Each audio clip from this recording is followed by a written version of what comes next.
Hey, it's Shana Meyerson with YOGAthletica in Los Angeles, California, here today to teach you how to do Eka Pada Sirsasana on one leg, meaning leg behind the head, while simultaneously doing Yoga Dandasana with the other leg, meaning foot in armpit. Now, before we begin, let me say this is not something you generally want to do cold, so make sure that you're really warmed up before you do this. As in nice and hot, as in this is something you're going to do towards the end of your practice after you've done all your heated poses, and then you warm up some more to make sure your hips got the juice to do this one. So first we'll do the warm-ups, and then we'll talk about how to get both legs into this incredible posture. To start off, take your left leg straight out in front. Cross your right ankle just above the knee, right at the crease where your quadriceps and your knee are. And then, keeping your hands behind you, start to slide your left foot in. Now this foot can slide in any amount. If you want, you can take it all the way in. Remember, you've arrived and you can pick your nose with your toes. Did you arrive? However, your leg can go as far forward as works for your body. Make sure that your spine stays nice and tall. If pulling your leg in causes you to collapse back, not really serving you. So move the leg anywhere you need to. Use your arms to keep your chest lifting and your spine elongating. Now, as you do this, your foot should be flexing and your knee is sort of pushing away from your body. Generally speaking, the closer this bottom foot comes in, the deeper the pose. You can see that when the leg is all the way to the chest, this is very similar to your Eka Pada Sirsasana prep. That's fancy yoga words for single pigeon lying down. Okay, once you've got this warmed up, we take it into a twist. So, I'm just sort of turning in different directions so you can see what's happening here. Make sure your foot is in line with your leg, okay? So not off the edge. You want it right in place. Using my back hand, my left hand to prop me up, I twist and take as much of my right shoulder, not my elbow, my shoulder into the sole of my foot. You can see, look where my elbow is in relation to my leg, right? So my whole arm is on my foot and on my leg. I'm not here. This isn't going to help me to get into my Yoga Dandasana. So I take this really nice twist to open my spine, and as my arm presses into my leg, I'm going to turn again. It helps to open that hip even further. So I really want to squish my shoulder way in there to get all this sweet opening. Because for Yoga Dandasana, you gotta make sure your foot is in your armpit. Technically, you could sort of do this if it's like on your triceps or your elbows, but it's gonna be like really like slidey and sort of not that much integrity to the pose. So, foot, armpit. To come into my Yoga Dandasana, I'm going to come first into the easy bind, and then on the other side I'll do the harder bind. I lean forward to get the foot as much sort of to the outside of my shoulder as possible. Then from there, I push my leg right off the other leg and place my knee down. So you can see that my foot is sort of locked into place by my shoulder. If my foot were my triceps, there would be nothing holding it in place, but this angle does. For the easy bind, and remember, everything is relative, take your right arm through the triangle of your leg, taking your left arm behind and clasping. So, on this one, you can use your right arm pressing backwards to help keep your foot in place. And I really love the twist on this one as well. This pose opens the hip really beautifully, quite honestly, for leg behind the head. So from here, you always want to come out in like a way that doesn't rip your hip off. So I always come out the same way I came in, foot to leg. Then I'll just rest this left leg for a minute because the left leg becomes a little consequential to the pose. Take your right hand underneath your calf, your Achilles, this area, and take your left hand on the top of your foot from above, not from below, from above. Now, remember that shoulder? Snuggle it under. Like, get the best shoulder snuggle you ever did have. Again, you want your leg way over your shoulder if your goal is to keep this leg in place behind your head, which it is your goal, or it's my goal for you at least. Okay, and turn a little bit this way. So you can see how my leg is basically like got a little chokehold on my neck. This is in the same position it needs to be in behind me, honestly. So as long as my shoulder and knee are connected, there's just a little up and over action here to get this behind my head. So I lift up, keeping my foot, my right foot on the left side of my body. I flip it under, my head underneath, and I sort of snuggle my head so that the base of the cranium, my occipital ridge, holds my leg in place. Now I like to add the hamstring stretch on the left because it helps my balance for the future pose where I combine the leg behind the head and the Yoga Dandasana.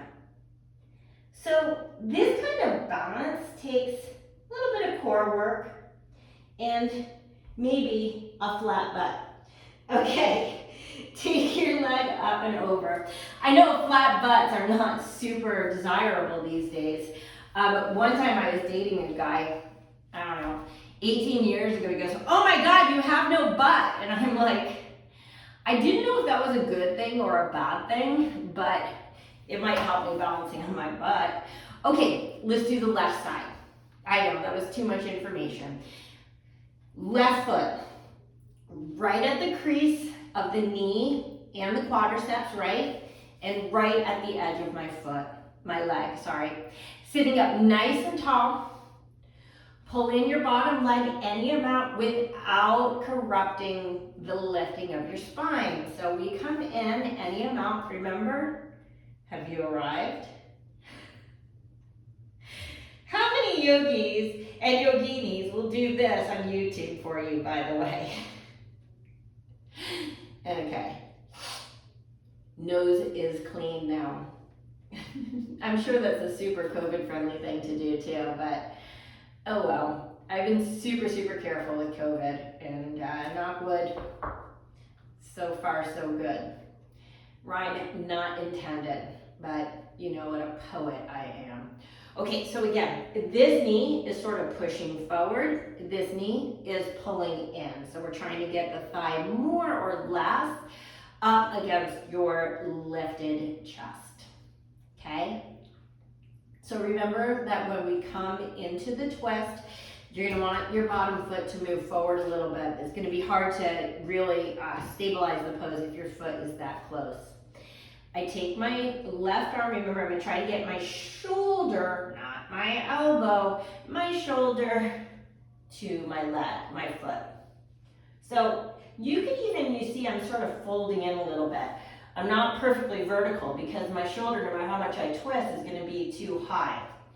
So I fold it in, I'm gonna shorten my stance a little bit and twist. Now this hand, you can do what you want with it. You can wave hello, you can make a peace sign, you can grab your tush and give yourself a little squeeze. Really anything that feels appropriate is just fine here. Try to keep your chest lifting, right? And your arm pressing strongly into your foot to help create not only the twist, but some extra opening for the left hip. Because we're going for the deep bind on this side, by the way.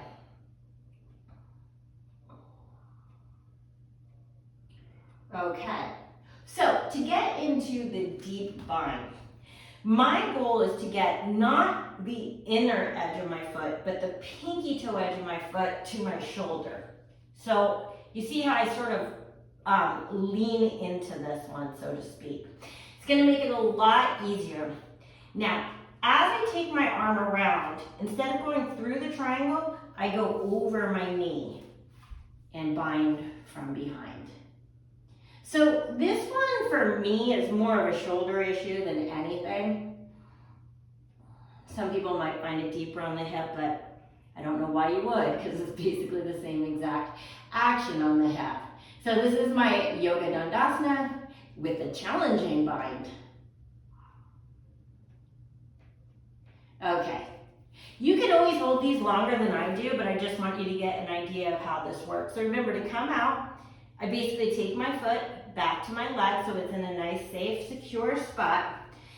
And right leg out of the equation. See ya later, alligator. Okay, here we go. So I'm holding onto the pinky toe edge to lift and snuggle my shoulder as far under as I can. Okay, so you can see that there's like no space between my knee and my shoulder. You don't want your knee out here like this, that space. So we're looking for no space. I like to turn so you don't have to get all the gratuitous crotch shots here. So I pull in, and remember my action now is just really to take this same leg and get it behind me. So as I pull the leg up and over, I sort of duck my head under, coming in, snuggle it in, and then let's go ahead and take that balance. For those of us with flat butts. Flat bottom girls, unite! Flat bottom girls, you make the rockin' world go round. Get on your bikes and ride! I know everyone loves it when I sing. God, I should have been a singer. Okay, release. Okay, so now how do I combine these two things?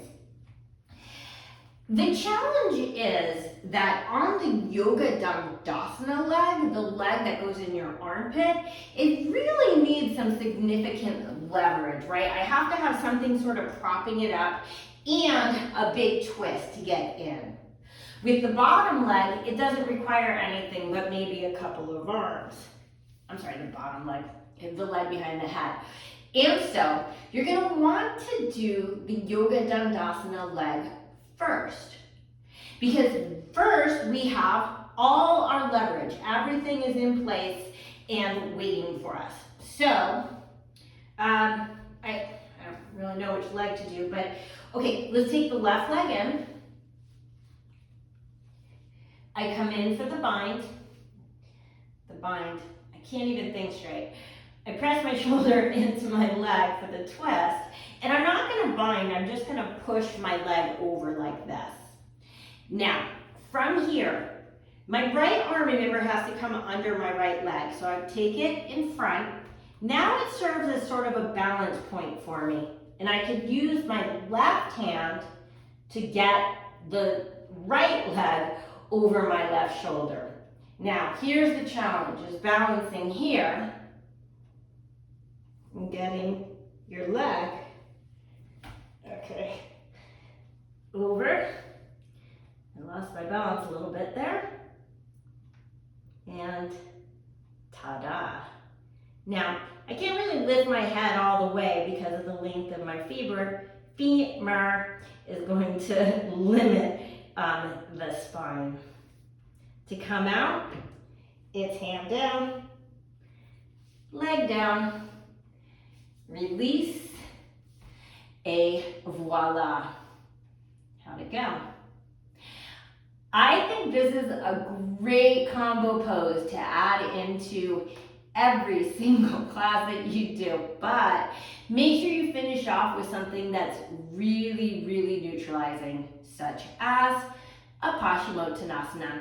So why don't we just take that right now, even though we didn't do the other side. So remember, it's hips back, spine long, lengthen forward as you fold. Just allowing everything to get nice and neutral here. I think I'm going to be here for a while, so I'm going to sign off. This is Shana Meyerson with YOGAthletica in Los Angeles, California. Be sure to check out my Vimeo channel of full-length classes to give you all the poses, all the warm-ups, and all the cool downs that you need for a well-rounded practice. Have an awesome day.